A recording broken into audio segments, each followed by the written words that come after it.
Alright, it seems as though a lot of people are having this problem. And so the problem of not really understanding the relationship between the channels in the channel box and the graph editor and what you see on the screen. And so I figure I will just have a bit of a ramble and try and hopefully explain how these things work and how the different tool options work. So to start off with, we'll look at translates and then we'll look at rotates. So here's our translate tool, and I have a cube that is looking very cube-like. Now, I'll be looking at world, object, and local translate and how they differ. As you'll tell right now that it doesn't visually look like anything has actually changed. In fact, the way I'll do this is I will make a stack of cubes to show the difference. And what I will do is I will put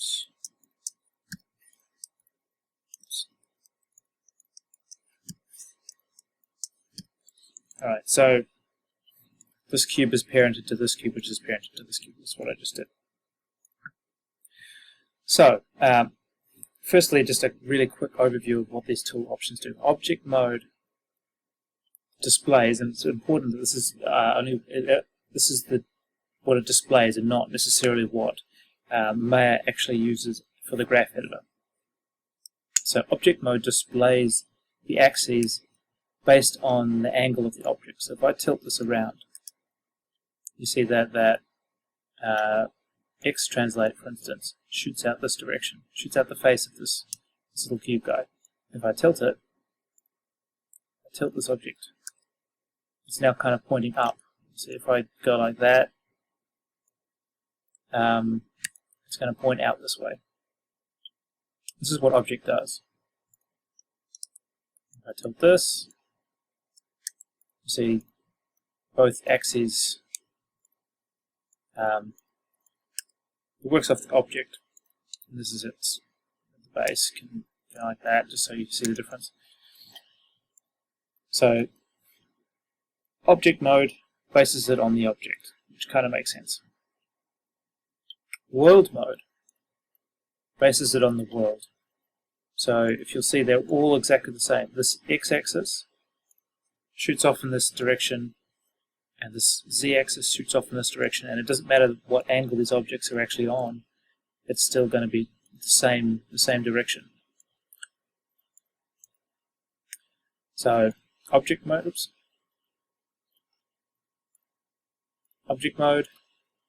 comes off in the angle of the object.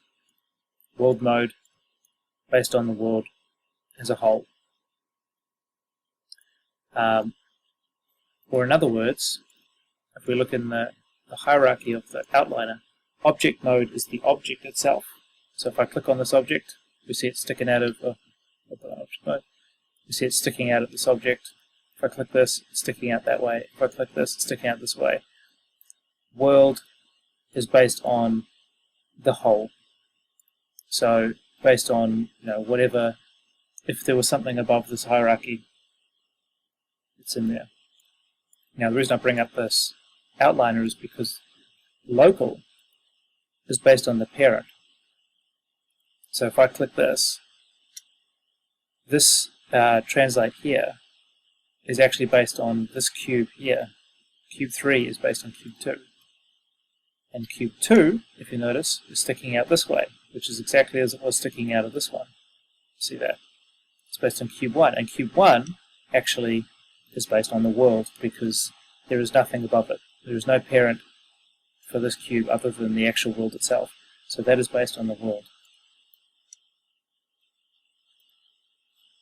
You see that? So this is sticking out as it was sticking out there. And this is sticking out here like it would stick out of there. And just to show that this is exactly the way it is, if you have just a look at this where it is now and just memorize it, the angle this is coming out, if I click this and go to object, so you can see it coming out of this object, it's exactly the same angle. If you look at this angle here, and then I take this and go local, it's the same angle as that. So we get that, right? So we understand that object locally worked. Now, the thing that you've also need to know is that even though these change the way the axes point, if I'm pulling it along the x-axis and then I change this to local, am I now pulling it along the x-axis? Am I changing my whole animation if I look at my graph editor? And the answer is no, you're not actually. Here's the way it works. So if I put some keys on there, so now we can see all of the we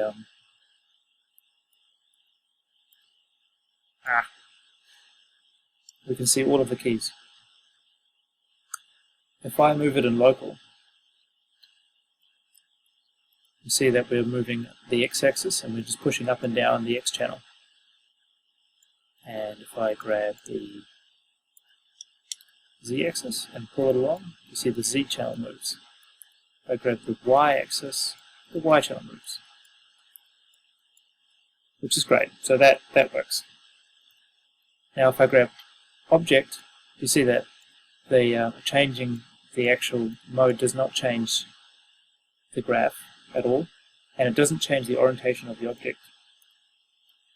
Now if I move along the x-axis here, notice something very different. I'm not just moving the x-axis anymore. Same with the z. All of a sudden every axis is starting to get involved in this in order to move the object to where I want to pull it. And if I go to world mode and do the same thing, it's a little bit harder to tell because it's not moving quite so much, but it's actually pulling you can see the z-axis is moving too. So world mode and object mode are actually moving all of the axes. Why is this? Well, these are all convenience functions, all of them. Basically, if I wanted to move the object, and I know that I need to get it over here, on this angle, based on the world, I can switch to world mode. If I know that I wanted to move my object forward, based on however it's facing, whichever angle it's facing, I know that I can just push it forward.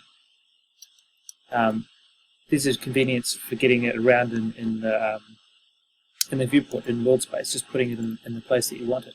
But actually local, if you'll notice, is still moving one channel at a time. Local is actually the way a Maya works. So basically the rule of thumb is to work in local as much as possible, because local is actually what you are seeing in the graph editor. In other words, this z-axis, if I move it, refers to the angle of this arrow, and this x-axis refers to the angle of this arrow in local mode. And the reason this is important is because you see your local mode can point in different directions. So for instance, this one now is going this direction. This is local here, and this is local here. Now, I did come up with a little, I'll leave it in object for the time being. I did come up with a little example as to why this would be useful, and I will show you this now. So let's assume that we have a little animation scene that we're doing, and we happen to have a set that is not actually on nice even. I mean, obviously we want nice even axes if we can help it, but it's not always going to be the case. So let's assume that we've got this wall. This is our set, and our set is actually on an angle. It's not directly where we want to go, and we have a control object, and we have our character who can be a cube, because we can see the corners of the cube, so we know the angle it is facing, and the cube is parented to this object. And I'll turn on these edges so we can see the whole thing. So, in fact, I'll duplicate this too. Oops. In fact, here's an example of when you might want to use a world. Zip. 0. Alright, so what I'm going to do is I'm going to put this in object mode, which means that it's pointing, you see it's pointing out of the object of each of these things. So when I move the cube forward, it's moving the cube visually based on its object. And I'm going to animate, I'm going to do two different things here. So here's our first scene. And our animation in this case would be basically the character walks in from the side and then comes across the wall and does whatever. So all the acting basically happens in front of this wall here, but the point is that the character is entering on an angle and turning and changing direction. So now a first inclination might be to actually take this all translate here and put it where you want the character to start. Now here's the second option, which is to take the translate and rotate it around so that it is actually facing down the same path as this wall where most of the acting is going to happen. And then taking the cube and turning it back to the starting position. Alright, now they both look identical now, but they're actually very different. So I will show you how this works. So if I take the two, if I animate some keys on both of these guys, and then we'll go down to say 12, and our characters move forward. And then they sit there for a second and turn.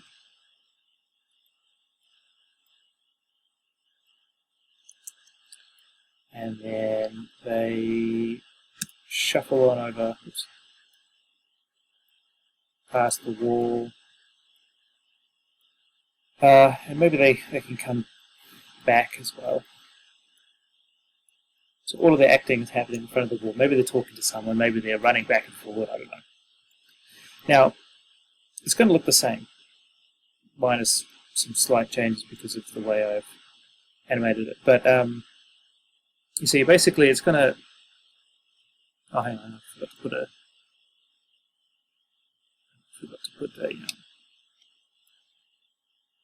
translate on there, didn't I? Oh, anyway. So it looks pretty much the same, with the exception of this thing which is floating off to the edge. So I'm going to have to push you back. The rotation's not happening as well. There we go. Okay. So we look the same. On the outside, they look the same, and that's totally fine. But this is what I'm sort of referring to as economy of curves. If we look in the graph editor at these two objects, there's two very different things going on. So firstly, we'll look at this one. And we'll just look at these two axes, because this is what we care about. So we start off with, and this character is coming along, and we'll see in here that this character is moving both on the X and the Z axis. Even though visually, with our object mode, we're actually pulling it along here. We've pulled it along two different axes. See? Along here. And then the character stops. Turn. Well, this one didn't stop. I should have said it wrong there, but anyway. This character stops to turn. And then their X moves forward and backwards. And I have moved a little bit on the Z, but I don't even have to. I can take that out completely if I want to. I'd even go so far as to delete those curves. So we've got this little section here, which is kind of a muddy section because we're moving both the Z and the X axis. And we don't really want to do that. And at this point here, we're moving along the X axis, which is exactly what we want to do. We want to move forward on one nice clean axis. So when we make changes, we just change this, and it works totally fine. And now you may have guessed we're going to look at this channel. So here's what's happening here. And surely you would immediately see this is not quite as clean as the other, as this is. Nice clean lines. This is not quite so clean and easy to look at. And this is where animation can start getting totally confusing when you're looking at these sort of things. In fact, that should be there.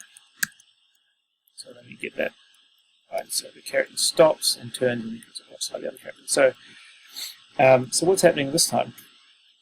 Well, actually, this first bit is actually good. Our z-axis is not moving, and we're just chugging along on the x-axis, as you'd expect. We're moving forward on the x-axis, and the x-axis moves up. And then we stop, which looks the same. But now, when we're racing across here, and there's massive movement along here, these two axes are splitting up. And why is this a problem? Well, this is quite a big problem because it works totally fine at the moment. It's going on a nice straight line. That works totally fine. But as soon as you want to start tweaking the curves, getting into polish, or even doing other things such as retiming it, you have to make sure that these two curves line up perfectly. Or if they don't, even if you just look at it now, look how it's not moving on a nice clean axis. It's wiggling all over the place. If I was to take this one and just push this back and forward, it's going straight on a nice clean axis. And another point is that if, let's for instance say that it was a character doing a walk, and let's put it here, and that you want their hips to sort of shift left and right and left just a little bit, In fact, I should just make it huge. So let's just assume their hips are going, whoop, they're a bit of a heifer, a little bit heavy, and their hips are just shuffling way, way back and forth so we can actually see on the graph. So what we get, in fact, I've got these keys on here which I can pretty much just delete if I want to. What we get here is two very distinctive curves, and just by glancing at this we can tell that we know that this is the forward axis and this is the side to side. And if I wanted to shift these around, I can put them wherever I want, and the forward axis is not going to be affected because it's totally separated. Now if I come over here and I do the same thing, so I shift them forward, shift them across, and you sort of see that. Not to read that, but you sort of see that it's kind of just a mess. Basically, it's just this is a terrible mess. And if we wanted to try and retime some of the stuff too, like if we wanted to put this side-to-side motion a little bit further on, what are we going to do? We're pretty stuck. Or if, for instance, with this character, maybe we wanted to make them speed up a little bit, walk a little bit faster. What we have to do is take this one little control, and all of a sudden they're shooting out fast. The side-to-side motion is a bit off now, but I could retime that too, just by dragging it across. If I wanted this to shoot out fast, I mean, come on, it's kind of hard to even know where to begin. You have to take this on these two controls and push them across, and then maybe push this up, possibly, or something. Actually, no, that wouldn't even work. Anyway, and you end up with just this big disaster. And if you look at this, it's flailing around, it's all over the place, whereas this one here is still nice and cleanly doing exactly what you told it to do. So this is economy of curves. You want to try and make sure that your curves line up with what you are actually intending to animate. For completeness, of course, this part here is actually correct. This little part in the section here is actually fine. But the problem is, and that was why I'm calling it economy, is that, well, this is great and all, this little tiny section is great, but this is not where most of the action is happening. And just to recap, so the difference between these two is, in this one here, the all translate I had left it where the character started. This one here, I actually turned it to face in the axis that I want, and then I turned the character back.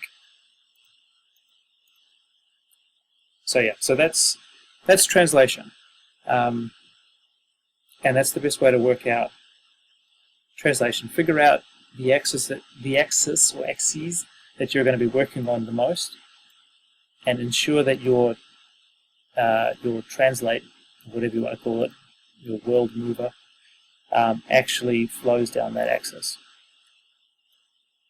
So the other part of this is rotation, and we have 3 options for rotation. I'll go over them right now.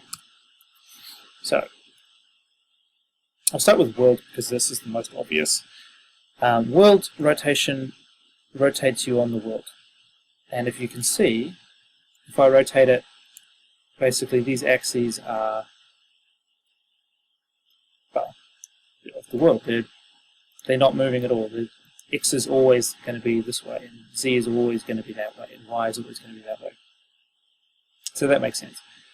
Local is a bit like object mode translate, but for rotation. So if I tilt this forward, you see all of these axes actually go with it. And if I tilt this to the side, if I aim it up there, or aim it down there, or whichever direction, all these axes are going to go to the angle that you wanted to put it in. Now gimbal, on the other hand, is a bit crazy.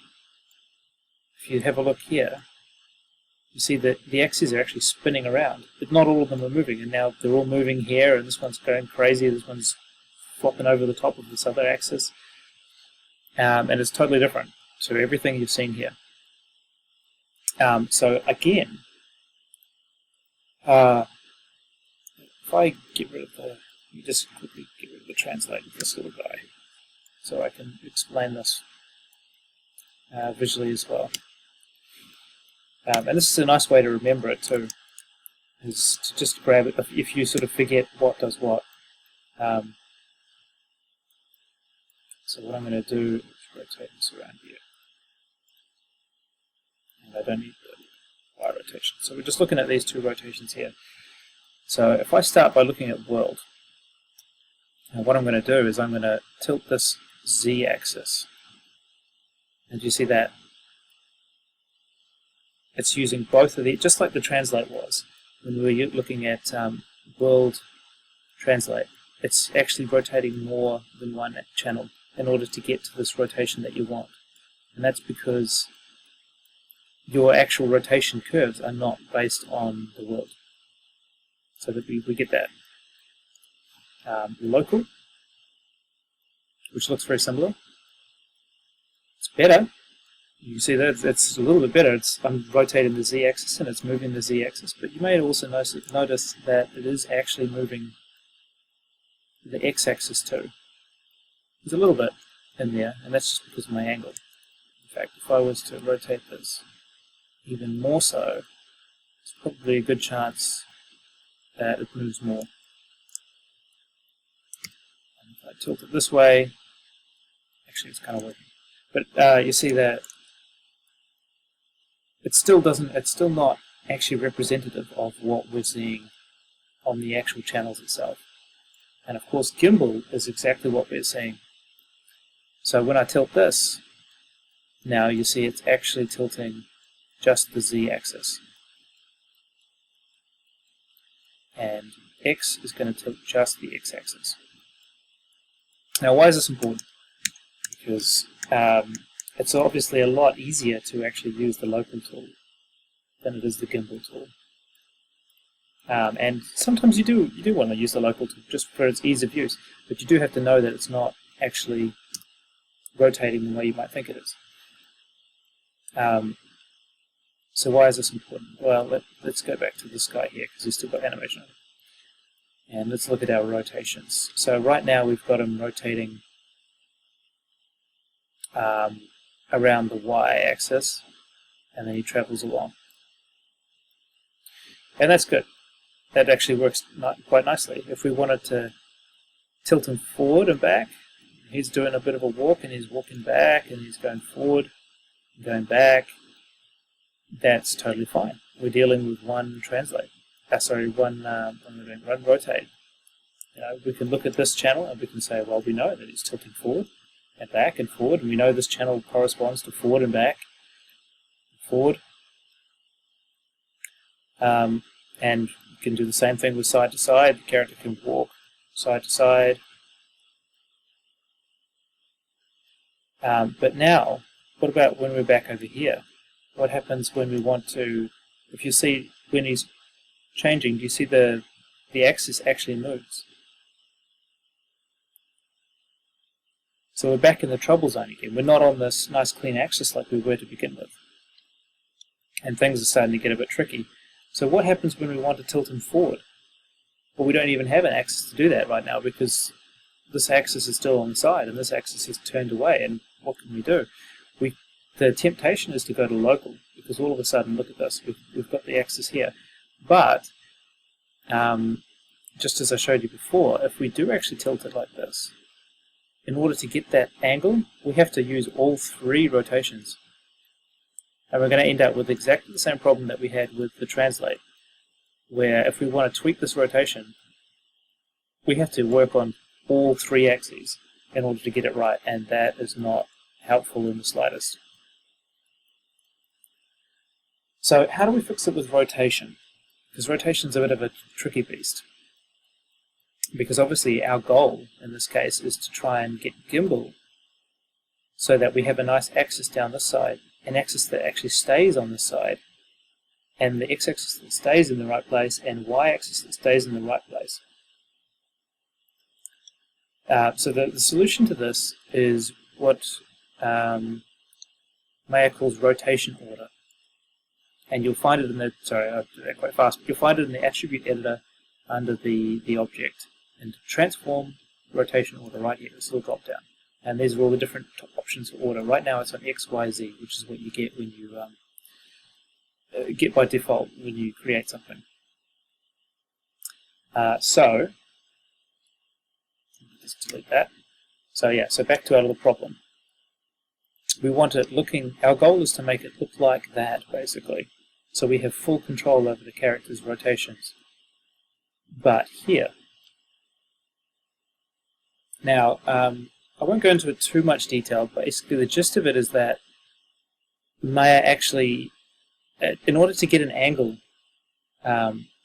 you're given, Maya doesn't know what angles you actually want. All it knows is you've got 3 numbers, -4, 1.1, 3.9, or -3.9.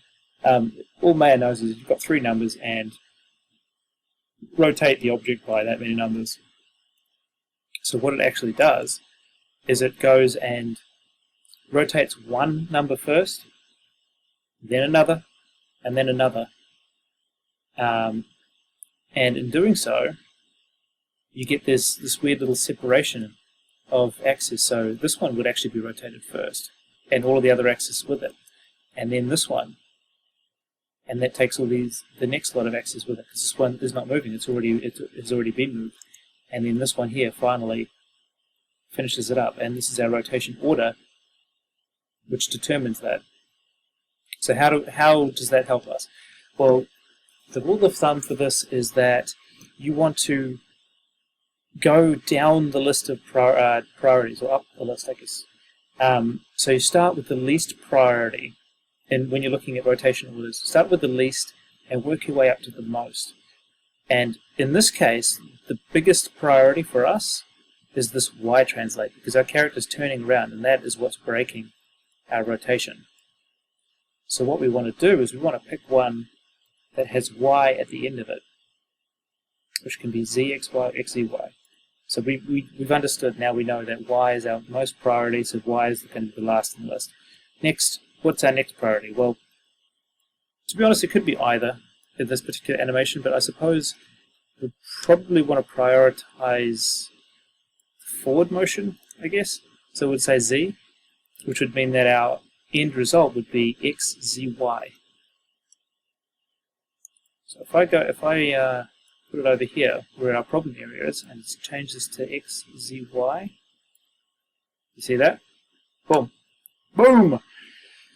It is now correct, and we have forward rotation possible, and side rotation totally fine, and a turning around rotation totally fine. And when it turns around here, we still have that.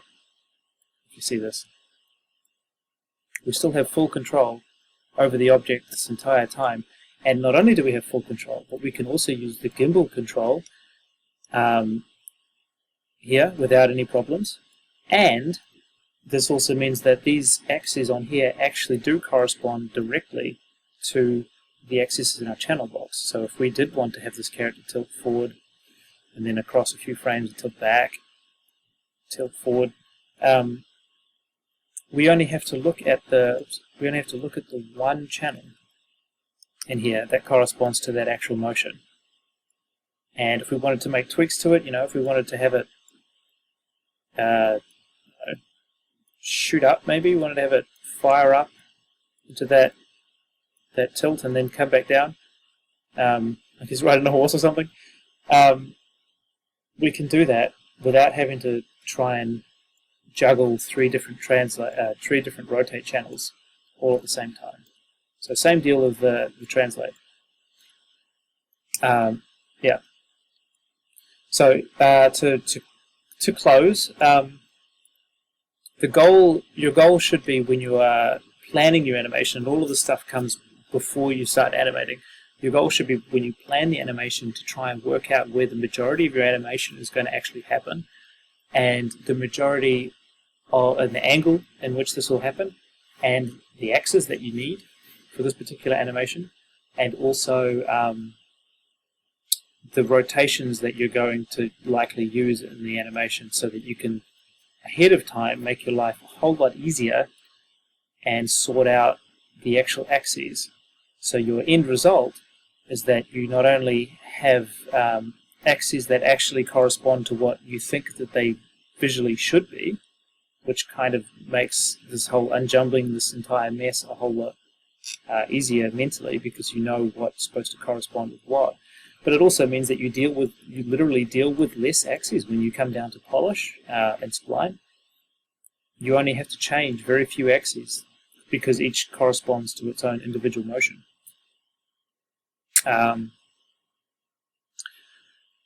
That's basically it. So remember to twist your control so that the object mode axes, it's just a nice visual way to see it, points to where you want the axis to be on your shot. Most of the time, if you're actually on the axis, it already points in the correct direction, so you don't have to worry about it, but it's good to know this. And make sure you know which rotations you're actually doing. For 99% of the time, you're going to be having a character walk, and it's going to be one of these two options, XZ, XY, or XZY, because your Y is the most important. But if you did, and most of these are already built into the rig, so you don't actually have to worry about it a lot of the time. But if your character was doing, say, flips or gymnastics or something, maybe, or, I don't know, swimming, maybe, underwater swimming, as opposed to in the air swimming, you might actually decide that one of these other axes might be more important, and it will make your life a whole lot easier when you come down to animating a tricky shot like that. So it is very important that you get to know these things, because even just a slight switch can mean the difference between having to deal with all three channels at the same time, or neatly and tidily having a single channel. So there you go. Get back to animating. What are you doing watching this video? Get animating.